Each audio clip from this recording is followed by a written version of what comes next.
楚风已然跨越分界河，方氏天族几乎所有族人都被吓得瑟瑟发抖，尤其是那些坚守阵地的族人，更是满面惊恐。他们都知道，他们不可能是那楚风的对手。可就在这时，一道身影忽然飞掠而起，眨眼间便来到了楚风的身前。看到那一位后，那些原本紧张到不行的方氏天族族人顿时就松了一口气，因为那位不是别人，正是他们之中的最强者，也是他们所依仗的人——方化龙。此刻，方化龙距离楚风不过1万米的距离，这对于他们这种级别的修武者而言是非常近的距离，二者几乎可以在眨眼之间就重创对手。正常来说，双方都应当严阵以待，以防对方趁自己大意忽然出手。可是无论是楚风还是这方化龙，却都是一副漫不经心的模样。尤其是那方化龙，他近距离地打量着楚风，那眼中竟然满是轻蔑之色。楚风是吧？一番打量过后，方化龙问道：“何必多此一问？”楚风说道：“只是确定一下，毕竟楚轩辕的儿子嘛。不过说来，我其实有些失望。楚轩辕那般厉傲的，但其儿子似乎不过如此啊。”方化龙挑衅地说道。而对于他的挑衅，楚风却根本就不生气，反而淡淡的一笑，随后说道：“若是我不过如此的话，比我大了足足300多岁的你，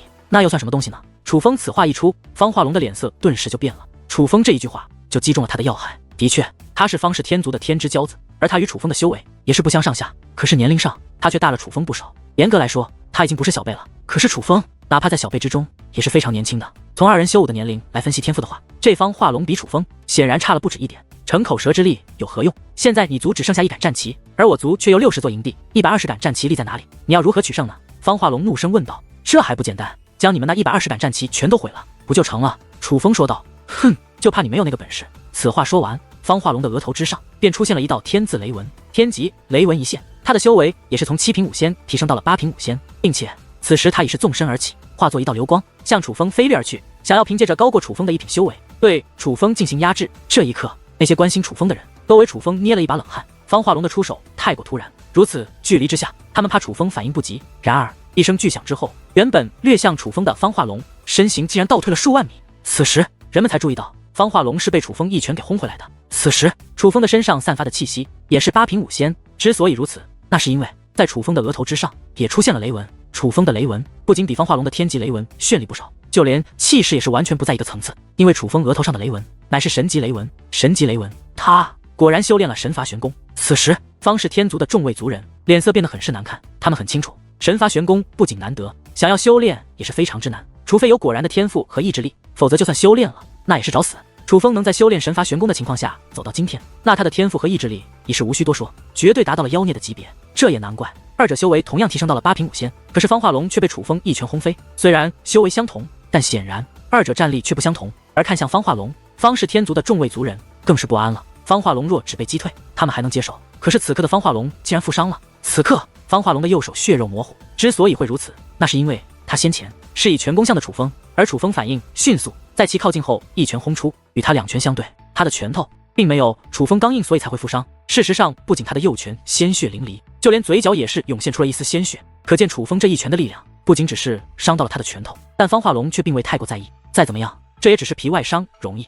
他擦掉了嘴角的血迹，与此同时，右手的伤势也已经在其武力的修复下复原。到了他们这种境界，这种伤势简直就不算伤势，除非灵魂受损，否则哪怕肉身尽灭也不算什么事情。看来你倒是有些本事，但是这场对决我赢定了呀！此话说完，方化龙竟然发出了痛苦的咆哮，对，那是非常痛苦的咆哮，就如同承受着某种酷刑。他不仅咆哮痛苦，就连他的面目也是变得扭曲痛苦。而与此同时，他的衣衫之中竟然开始钻出一条条的虫子，那虫子手指大小，通体黑色，自他体内钻出，随后又覆盖全身。想必他的痛苦便是那虫子带来的。但当那虫子覆盖全身后，他的气息竟然也得到了提升。方化龙他竟然获得了逆战1品的战力，是地狱鬼虫甲。化龙他竟然征服了地狱鬼虫甲，太厉害了！方化龙竟然拥有如此意志和本事，竟然守住了这地狱鬼虫甲。方族长真是恭喜啊！此时不仅方氏天族的众人满面狂喜，就连随同方氏天族而来的势力之主竟也开始向方氏天族族长道喜。他们都知道这地狱鬼虫甲的厉害，这地狱鬼虫甲其实是一件至宝，只要将其驯服，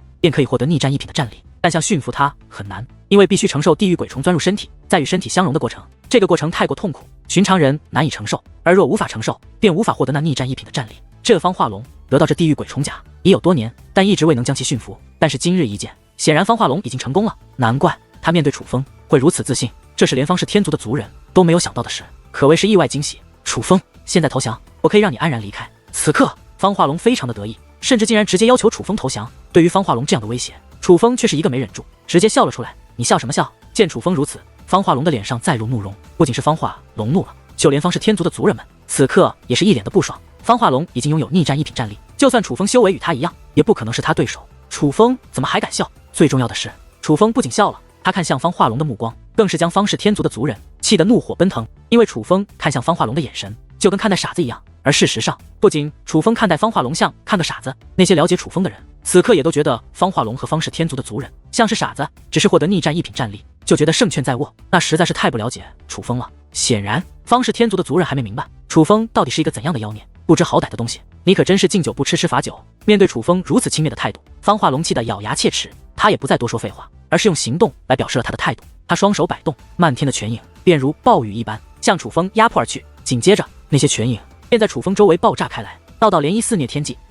可是此等攻势之后，方化龙等人不仅没有面色转喜，脸色反而越发的难看起来，因为他的攻势被挡了下来。而当涟漪散去之后，他们可以清晰的看到楚风的周身出现了一把金色的小剑和一把金色的斧头，那乃是融合之后的秘籍远古战剑和远古战斧。那是什么东西？是至宝吗？可为何却有着秘籍的气息？方氏天族的族人倍感吃惊，那神情就像是受到了极大的打击。这也能够理解，毕竟当方化龙师展出的玉鬼甲虫的时候，他们都以为胜券在握了，可直到此刻，他们才意识到，原来楚风竟也掌握着可以提升逆战一品战力的手段。这也就难怪，当方化龙获得逆战一品战力后，楚风还敢嘲笑方化龙。化龙，你……可就在此时，方氏天族的许多族人却是面露担心之色。他们发现方化龙做出了一个惊人的举动。方化龙他竟然在吞服禁药，禁药为何物？大家都很清楚，那是一种能够在短时间之内提升战力，可是当那战力消退之后，取而代之的将是难以承受的反噬之苦。方化龙吞服的禁药是非常烈性的一种，它能够让方化龙的战力大幅度的提升，但同样的，方化龙所将承受的风险也是极大。正因如此，方氏天族的族人才会如此的担心，可他们却并未阻拦。他们很清楚，也许使用禁药是他方氏天族唯一的机会，否则将丢掉子树凡剑。忽然方化龙仰天长啸，当其怒吼那一刻，其口中不仅喷出绿色的气焰，与此同时他的身上竟然缠绕其绿色的气焰。而此时他的战力也是得到了大幅度的提升，虽然并没有再度获得逆战一品的战力，但这种幅度的提升也是非常的可怕。服用禁药吗？看到这样的方化龙，楚风则是摇了摇头，略感失望。服用禁药又如何？武者世界只论胜败，不论手段，规则以内，只要能胜，那一切都无所谓。方化龙就连声音都变了，不再像是一个人的声音，更像是一只猛兽，每一字每一句都非常的刺耳，且充满了杀意。我并没有说你服用禁药如何，我只是觉得你服用禁药后也不过如此，所以我有些失望罢了。楚风说道。失望？好一句失望，我倒是希望你不要让我失望。方化龙手腕一转，便有一把银色长枪出现在手中，随后身形一纵，便来到了楚风的近前，那银枪如龙，千变万化的向楚风不断袭来。见状，楚风也没有犹豫，而是手掌自乾坤袋划过，一把黑色的短剑便出现在了手中。短剑在手，楚风不退反进，眨眼间银光与黑光相互交错，二者已是站在了一处。好凌厉的仙兵，莫非那是楚汉仙所造兵刃黑焰鬼剑？是黑焰鬼剑没错，想不到楚汉仙失传的兵器竟然回到了楚风手中。看到楚风手中的黑色短剑后，莫说方氏天族等势力，就连无名刚雄和无名烽火也是目光一动。虽然那只是仙兵，可黑焰鬼剑的名气那可是相当的大，不因别的，只因那是楚汉仙所打造的仙兵。但是相比于黑焰鬼剑，人们更关心此刻的战局。方化龙的禁药并没有白服，此刻他的战力的确提升了许多，甚至已经到了能与楚风不相上下的地步。这种情况下，楚风根本就无法攻破方化龙的防线。楚风，你今日必败无疑。方化龙越战越勇，状态也是越来越兴奋，竟然疯狂的大笑起来。你这禁药的药力持续不了多久，我看你还能笑到何时？尽管此刻无法攻破方化龙的防线，可楚风却并不着急，他知道那禁药的药力终会消散，那个时候方化龙自身难保，就更别说来阻挡他了。你说的没错，这药力的确支撑不了多久，可你难道不知道这场对决是有时限的吗？一个时辰为期限，一个时辰之后，哪方攻下的阵营多，便是哪方胜。眼下我方是天族所占据的60座阵营全部健在，而你楚是天族除了你肩上的战旗，一个阵营都没有，你难道不是必败无疑？方化龙说道。方化龙此话一出，许多人都是脸色一变，原本担忧的方是天族族人变得喜悦起来，而原本以为楚风赢定了的楚宣正法等人则是变得紧张起来，因为方化龙这番话提醒了他们，那一个时辰的约定似乎马上就要到了，竟然还有此事。而听得方化龙的一番话后，楚风也是神色一动，随后将目光投向楚汉鹏。太上长老大人，距离一个时辰还有多久？楚风还剩下不到半盏茶的时间，还不待楚汉鹏回答，无名烽火便抢先开口了。什么？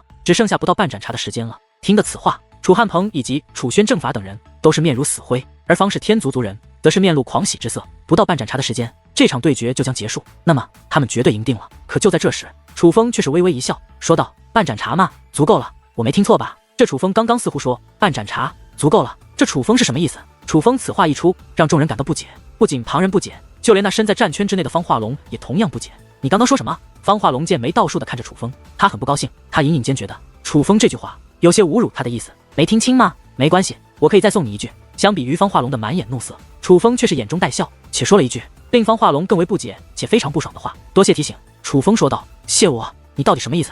方化龙显得有些不耐烦了，虽然不明白楚风到底在玩什么把戏，可他觉得楚风对他很不尊重。不明白，没事，你很快就会懂了。楚风嘴角的笑容更浓了，你这家伙真是找死！方化龙被气得咬牙切齿，因为他无法理解，明明自己胜券在握，这楚风为何还能如此从容，甚至说一些他无法理解的话。但是他已经懒得去想那些了。此刻虽然胜券在握，但他却也不容许楚风这么不将他放在眼里，所以他打算教训楚风一番。然而方化龙还没出手，他的眼前忽然出现一道刺眼的雷光，那雷光速度极快，方化龙还没反应过来，那雷光已是从其身边掠过。呀！下一刻，方化龙竟发出了痛苦的哀嚎。此时，所有人都是瞠目结舌，目瞪口呆。那道雷光自方化龙身边掠过后，方化龙不仅口吐鲜血，腰身都被斩断了半截，鲜血瞬息便染透了他的衣衫。此刻的方化龙不仅痛苦的哀嚎，其实已是丧失战力，连御空的力量都是没有，正笔直的从空中坠落而下。是那雷光，是那道雷光将方化龙重创。可是，在重创了方化龙之后，那道雷光连停都未停，直接向方氏天族的阵地深处飞掠而去。那雷光威压极强，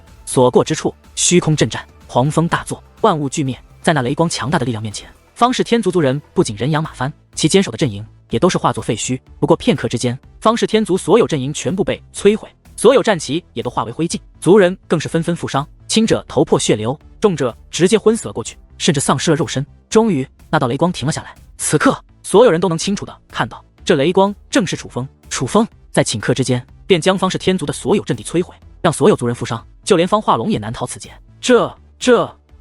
看到此刻的楚风，再看看那狼狈的方氏天族族人，许多人都已说不出话来，只是被楚风身上那绚丽的雷光所吸引。此时，楚风的身上散发着9品5仙的修为，逆战1品的战力，而众人吃惊，不仅仅是楚风散发出的强大力量，而是楚风身上的雷霆铠甲。那绚丽的雷霆铠甲，其实身为天族族人，甚至在场的所有人都并不陌生，不仅不陌生，还都很熟悉。那乃是天级血脉的力量，雷霆铠甲。雷霆铠甲在真仙境之前，天级血脉者几乎每个人都掌握着，可是到了真仙境之后，雷霆铠甲的力量便被封锁了。现如今，整个祖武星域拥有天级血脉的强者数不胜数，可是哪怕是那些顶尖的强者，却也没有一个人可以施展出雷霆铠甲。由此可见，想要解开雷霆铠甲的力量是多么的难。但是楚风竟然解封了雷霆铠甲，这怎让人怎能不惊？莫说是方氏天族和赵氏天族等各方势力，就连星域主界的人，甚至是无名刚雄这等人物，此刻眼中也满是惊讶之色，因为楚风实在是做到了其他人都做不到的事情，并且楚风这雷霆铠甲的力量不仅气势非常之强，让他看上去宛如王者将士，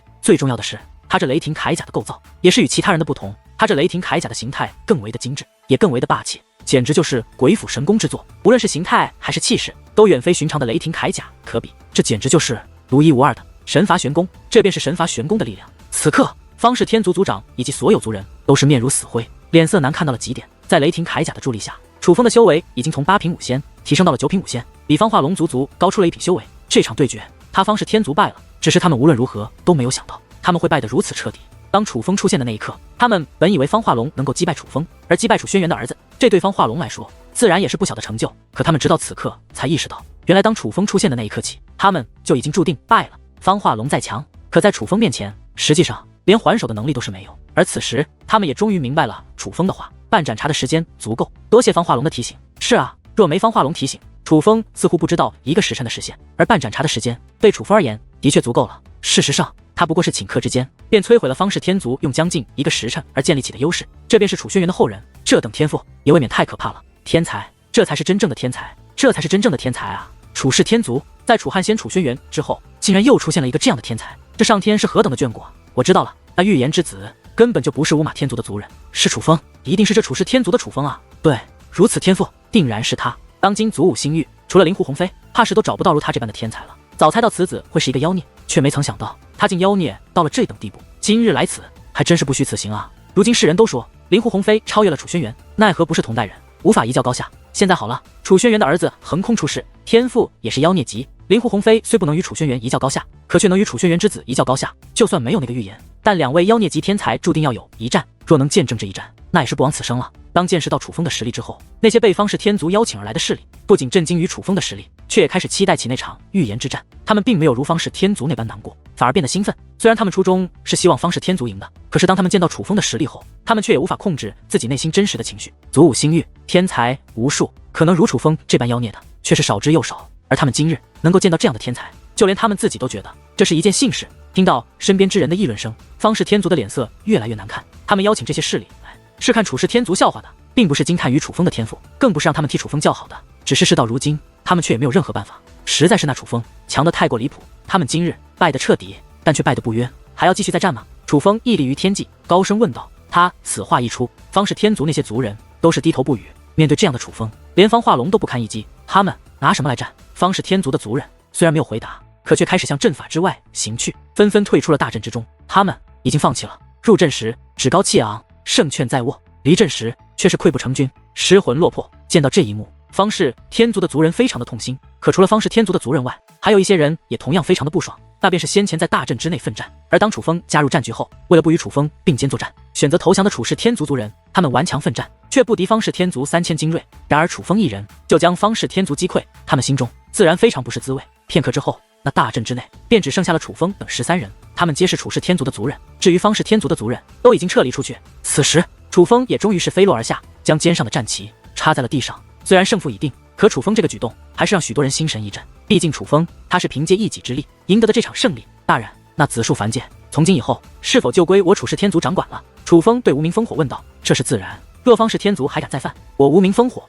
绝不会放过他们。无名烽火说道。多谢大人。楚风冲着无名烽火抱了抱拳，随后问道。大人，晚辈还有一事相求。何事？你说。无名烽火说道。晚辈并没有毒害我族长，此事楚风乃是被冤枉的，请大人为楚风主持公道。楚风说道。大人不要听他胡言乱语，这楚风毒害族长大人，我们都是亲眼所见，由不得他抵赖。见楚风竟然提及下毒之时，楚汉卿等人赶忙开口，他们此刻真的是慌了。楚风展现出如此天赋，若继续让楚风成长下去，迟早成为下一个楚轩辕，那个时候他们都要倒霉。而眼下这无名烽火似乎对楚风颇感兴趣，楚风既然申冤，他怕是会偏袒楚风。此时他们的处境非常不妙，只得煽动族人情绪，来避免无名烽火偏袒楚风。大人，这楚风毒害族长大人，我们都亲眼见到了，证据确凿，他何来冤屈？大人，望您明鉴，不要轻信此子谎言。而在楚汉卿此话落下后，楚氏天族的许多族人也是纷纷开口。那不仅有楚汉卿的属下，还有被蒙蔽双眼的族人。没办法，就算他们欣赏楚风，可当亲眼目睹楚风毒害族长大人后，他们也实在做不到不去憎恨楚风。给我闭嘴！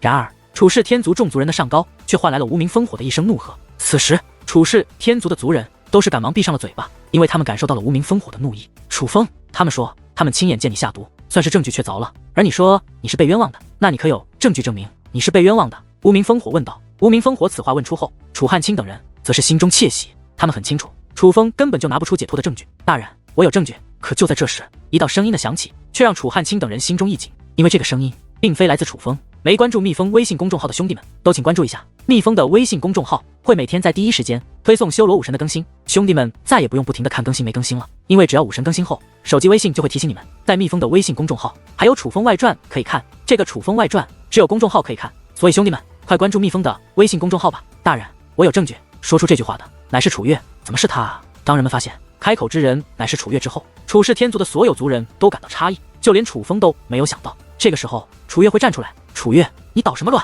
一声怒喝响起，是楚汉卿。此刻他一双愤怒的眼眸之中充满了威胁之意，恶狠狠地盯着楚月，他是在示意楚月闭嘴。面对这样的楚汉卿，楚月要说不怕那绝对是假的，可是他犹豫了片刻后还是开口了。大人，我有证据。楚月再度说道。见此情形，楚汉卿的目光变得很辣起来。楚月此举简直就是与他为敌。楚月姐，算了，这件事情你不要掺和了。然而就在此时，楚风却是开口了。楚风很清楚楚月要说什么，可是根本就没有用处，楚月帮不了他，若执意要帮他，只会把自己陷进去。楚风不想把楚月扯进来，就连他自己都不知道究竟是谁冒充他，也没有证据证明自己被冤枉的，他只是想借用无名烽火的身份来压制一下楚汉卿等人，给自己一个查询真相的时间。他只是想光明正大的证明自己是被冤枉的，想要光明正大的去查明真相，为自己洗脱冤屈，并没有打算依靠他人洗脱这冤屈。楚风弟弟，这件事我必须要说出来，否则我良心过不去。楚月说完此话，再度看向无名烽火。大人，我真的有证据。你有何证据？无名烽火问道。我便是证据。当日族长大人被毒害的时候，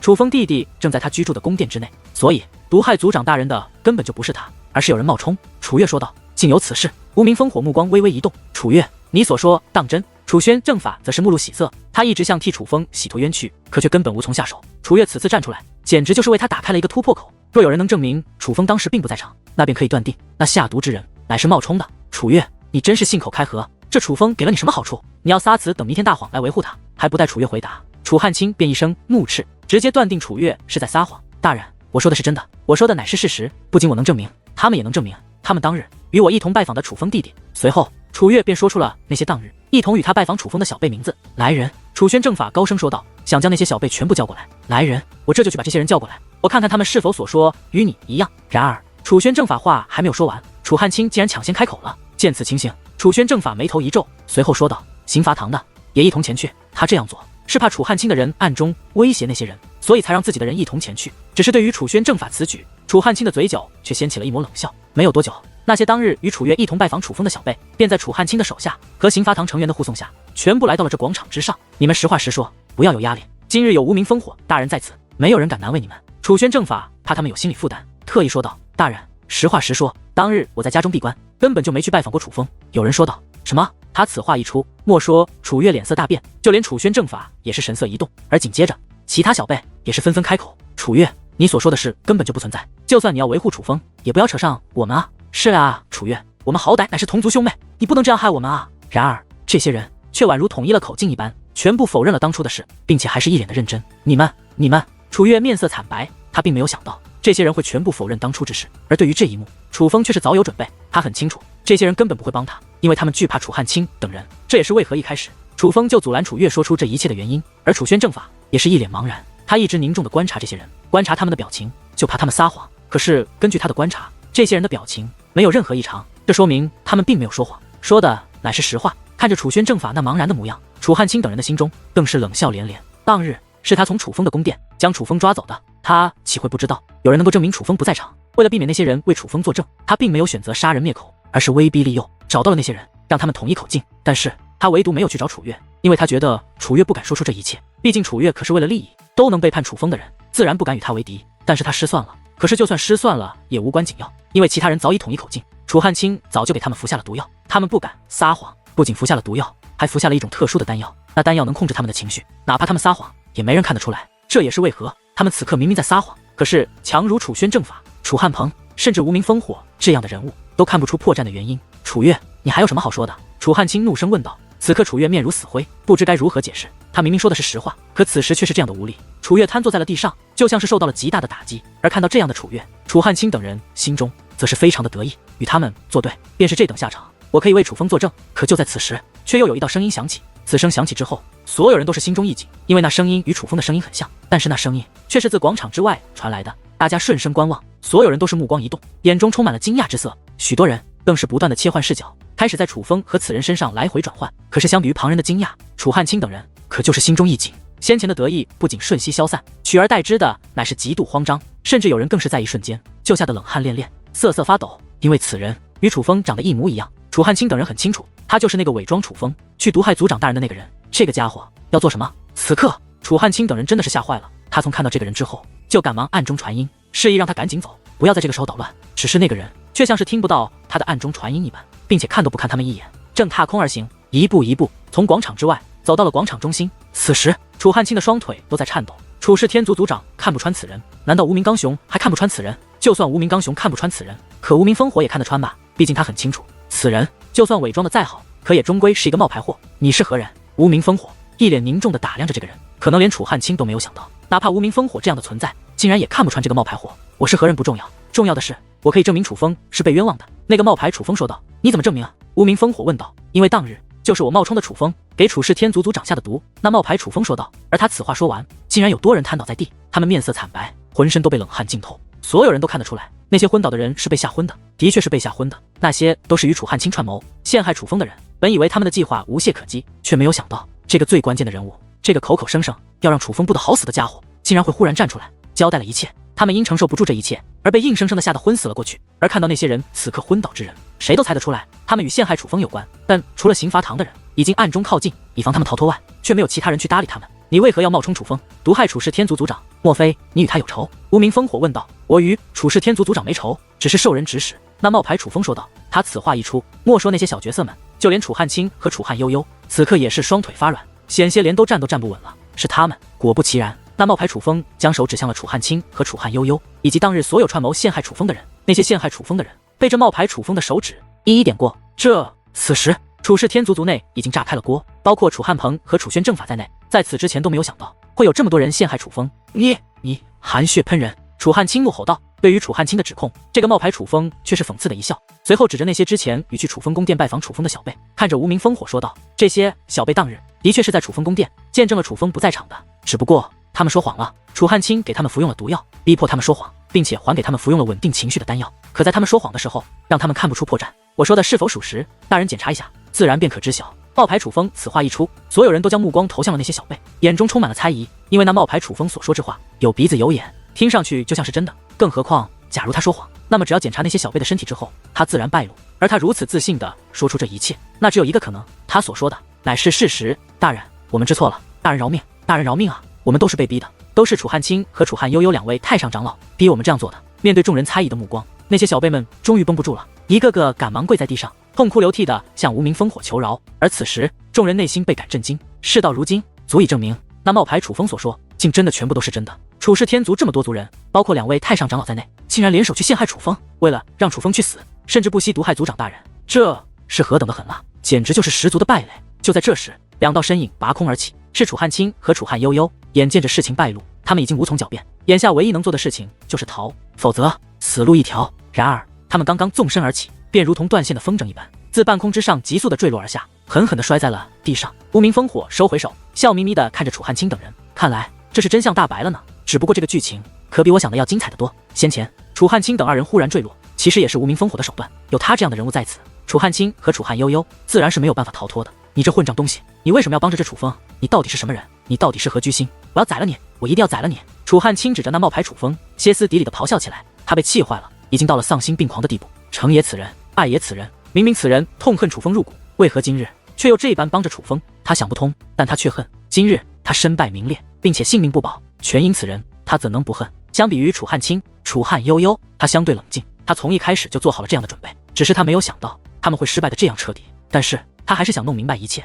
尽管他心中已经有了猜测，看来从一开始这就是一个陷阱。你并不是要害楚风，而是要害我们。楚汉悠悠用那无比幽怨的目光盯着那冒牌楚风，其实他很清楚，从一开始选择与这个陌生人合作，就是一场赌局。他难过的不是赌输了，而是在他觉得他已经赌赢了之后，才意识到自己其实输了。这种落差让他感到非常的挫败和难过。他觉得从一开始就上当了，并且被对方玩弄于股掌之中。身为楚氏天族的太上长老，他这一生算计了不知道多少人，却没曾想这最后却被别人给算计了。你错了，我并没有故意害你们，其实找你们合作并且毒害楚氏天族族长的并不是我。冒牌楚风说道。什么？不是你？那你到底是谁？楚汉卿和楚汉悠悠同时问道。而此时楚风以及楚汉鹏、楚宣正法，包括无名烽火等外人，也是凝视着那冒牌楚风。他们都想知道这个假冒楚风能够冒充到没有破绽的人究竟是谁。而就在此时，那冒牌楚风的身体开始扭曲，很快他竟然变了一个模样。当看到那冒牌楚风此刻的模样后，所有人都的眼中都涌现出了一抹意外。人们都想象过这冒牌楚风的真容到底是什么模样的，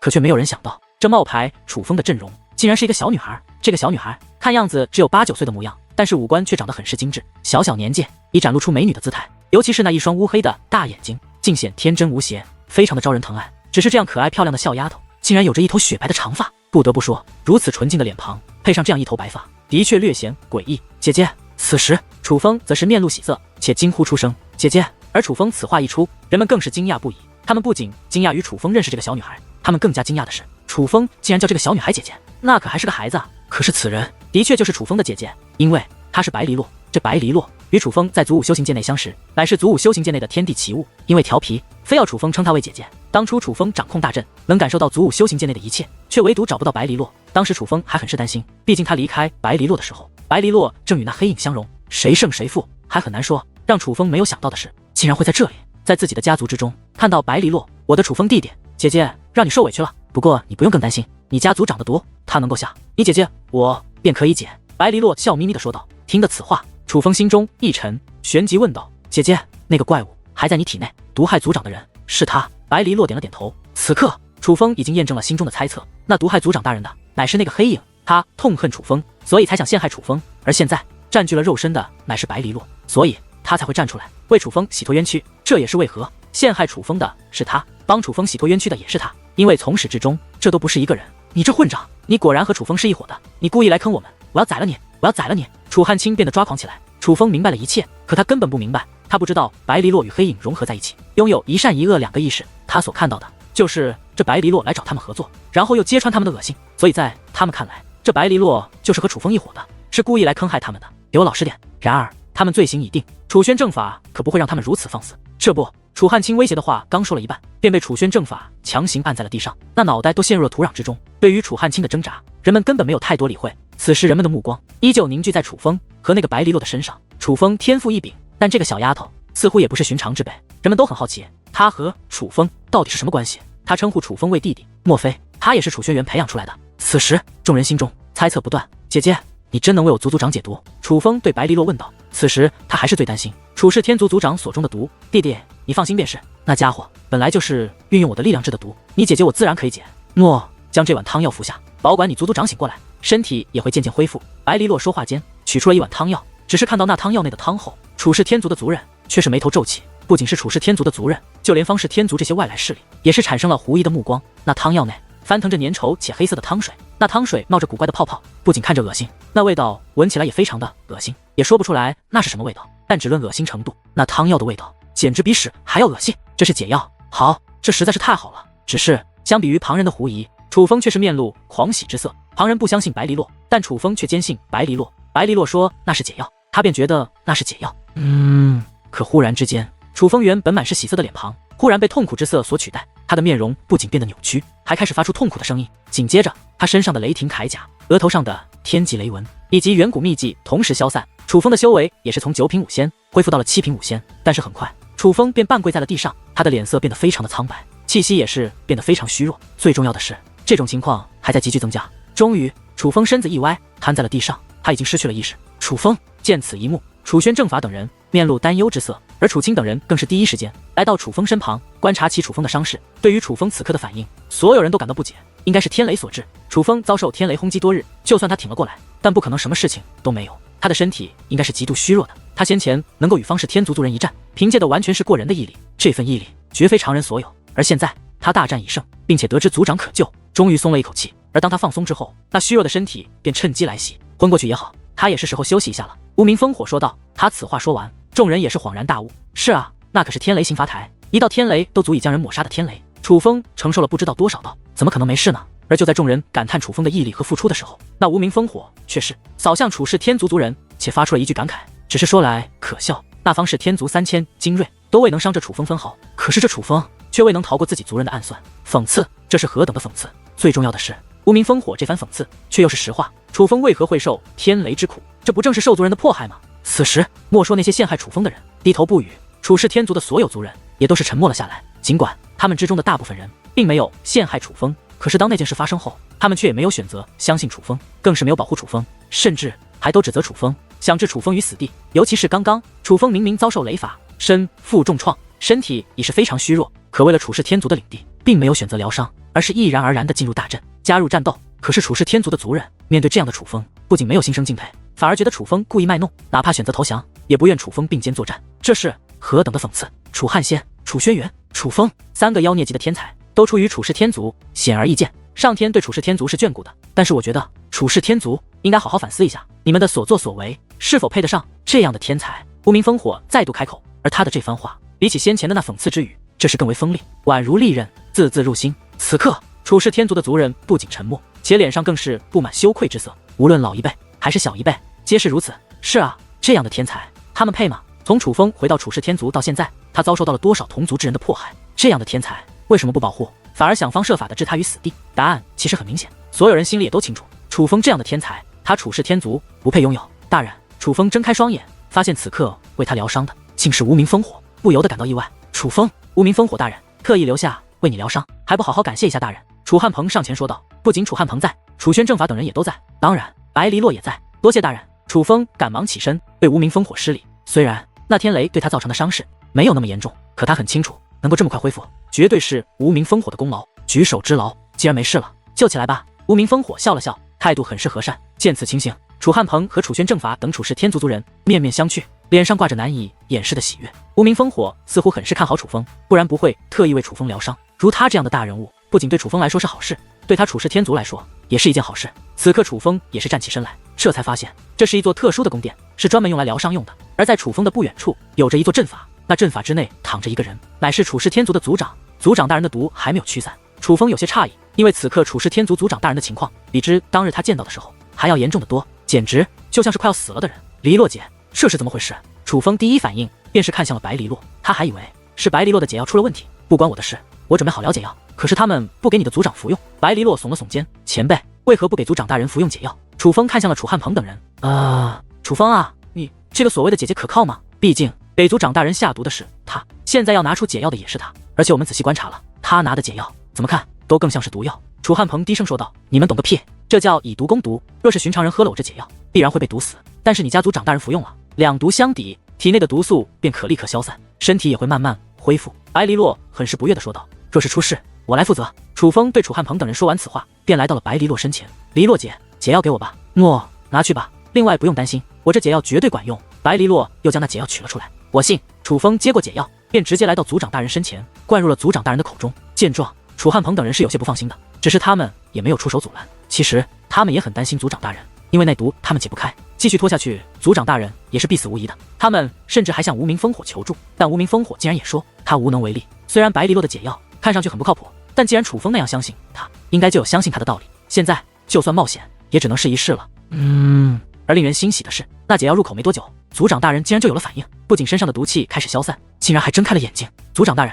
此刻众人赶忙围了上来，而族长大人并未理会众人，而是一把抓住了楚风的手腕。族长大人，给您下毒的不是楚风，是另有其人，是楚汉卿和楚汉悠悠，他们为了除掉楚风，不惜。别说了。众人本想解释替楚风申冤，可话还未说完，族长大人便摆了摆手，我中毒期间虽然不能动，但却并未真的陷入昏迷，你们的交谈我都听得到，所以我知道发生了什么。听得此话，众人倒也不再担心楚风了。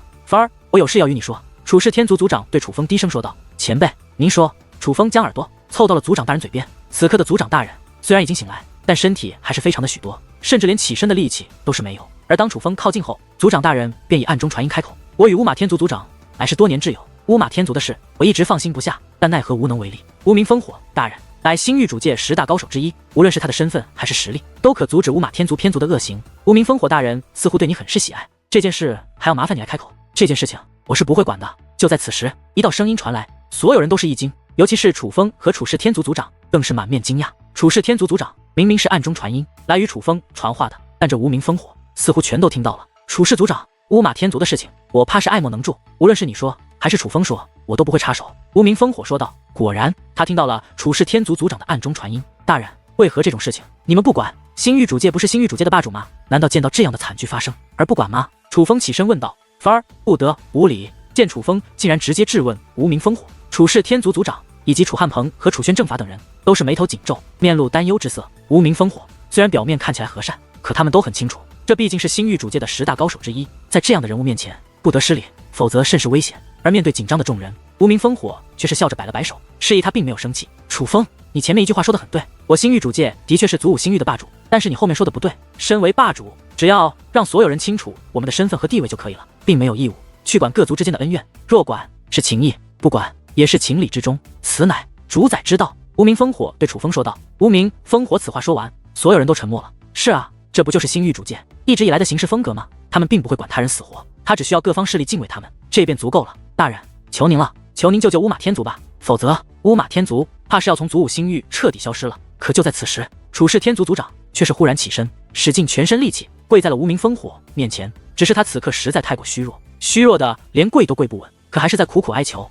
甚至不惜放下尊严。前辈，楚风赶忙搀扶住了那随时会摔倒的族长大人，大人，求您了。然而楚氏天族族长却依旧在向无名烽火请求着，看得出来他真的很在乎乌马天族的境地，否则身为一族族长，他不可能因为外族的事而向他人下跪。只是哪怕楚氏天族族长已是如此，无名烽火却依旧无动于衷。我说的已经很清楚了，这件事我是不会管的。楚氏族长，你起来吧。无名烽火说完此话，便转身向殿外行去，看来他是铁了心不管此事。无名烽火大人。可就在此时，一道声音却响起，是楚风。楚风，还有事吗？无名烽火回过头来，大人，晚辈感谢您替我疗伤，也感谢您在广场之上主持公道，允许我加入那场对决。若无大人在，怕是我族将失去子树凡界的掌控权。楚风铭记于心，但是对于大人您的主宰之道，晚辈却不敢苟同。正所谓在其位谋其政，任其职，尽其责。既星域主界登上了祖武星域的霸主之位，就有这个职责和义务，去让星域之人过上安定的生活，避免悲剧发生。星域主界定下的秩序，不应该仅仅是星域之人对星域主界臣服，也应当保护星域之人。所以，我不认可你们的主宰之道。楚风说道。楚风，可不许乱说，快向大人赔罪认错。楚风此话一出，楚氏天族的众人都吓坏了。要知道，这可是大逆不道的话。无名烽火完全可以因为楚风的这句话而降罪于楚风，没关系。然而，面对那紧张万分的楚氏天族族人，无名烽火却再度笑着摆了摆手，且看向楚风。其实，我也不认可这样的主宰方式。大人，既然您不认可这种方式，为何您见死不救？楚风问道。我虽然不认可这种方式，但我却也没有普度众生的菩萨心肠。我与乌马天族并无交情，我为何要帮他们？就因为我是星域主界的人，就因为我星域主界是这祖武星域的主宰。是谁规定强者一定就要帮弱者的？若有人想要去帮，那便去帮，那是他们的事，可却也不应该来要求别人。无名烽火说道。大人，倘若您不是星域主界的人，今日我和我族族长都不会请求您出手帮忙。就像您说的，没有谁规定过强者一定要帮弱者，这个的确是看个人，但那也是限于毫不相关的人。可是大人，您可是星域主界的人，您所在的势力与家族乃是祖武星域的主人，祖武星域的所有族人都听你们调遣，您觉得这是毫不相关的人吗？楚风此话说完，无名烽火竟不知该如何应答，因为连他都觉得楚风所说很对。是啊，若是毫不相关的人，自然可以不管他人死活，因为他没有这个责任和义务。可是他星域主界既然有权利要众人臣服，那这就已经有了关系，主仆关系也好，或者其他关系也好，但只要有了这样的关系，星域主界的确就有这个责任去保护这些人。楚风，快别说了。然而此时，楚氏天族的族人脸色都被吓得苍白如纸。倘若楚风先前的话只是质疑无名烽火，那么此时楚风说下的话，那可就是真的顶撞无名烽火了。无碍。然而无名烽火却再度摆了摆手，他并没有因楚风的顶撞而不悦，而是再度看向楚风。